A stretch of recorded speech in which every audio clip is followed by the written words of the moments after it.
On doit savoir que l'homme congolais, c'est un homme qui est constamment en train d'être éduqué. Il y a déjà des merveilles qui sont faites euh, à l'école, aux humanités, à l'université. Il faut qu'on intègre euh, l'éducation civique à un niveau élevé. C'est même plus l'éducation seulement civique, mais l'éducation patriotique aussi.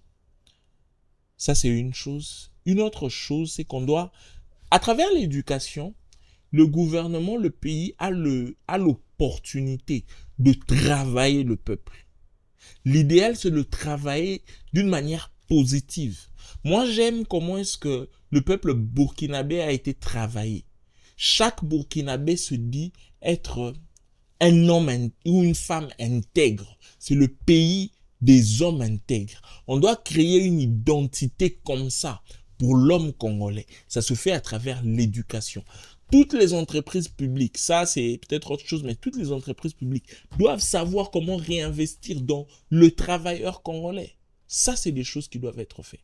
Mais dans le cadre de la Constitution, il faut que le gouvernement prenne une position plus active parce que l'enseignement, c'est le cerveau du peuple.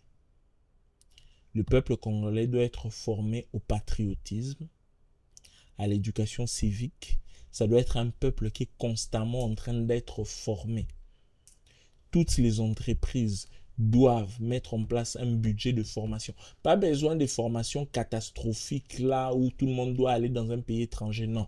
Aujourd'hui, il y a ce qu'on appelle l'éducation en ligne. On développe des matériels de pointe comme ça et ils suivent ça en ligne en interne. Ça peut être fait. Donc,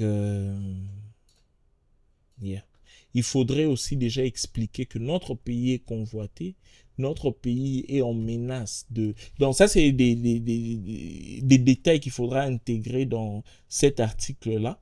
J'ai mes propres propositions que je vais faire, mais cette position ne devrait pas être aussi relâchée, aussi passive.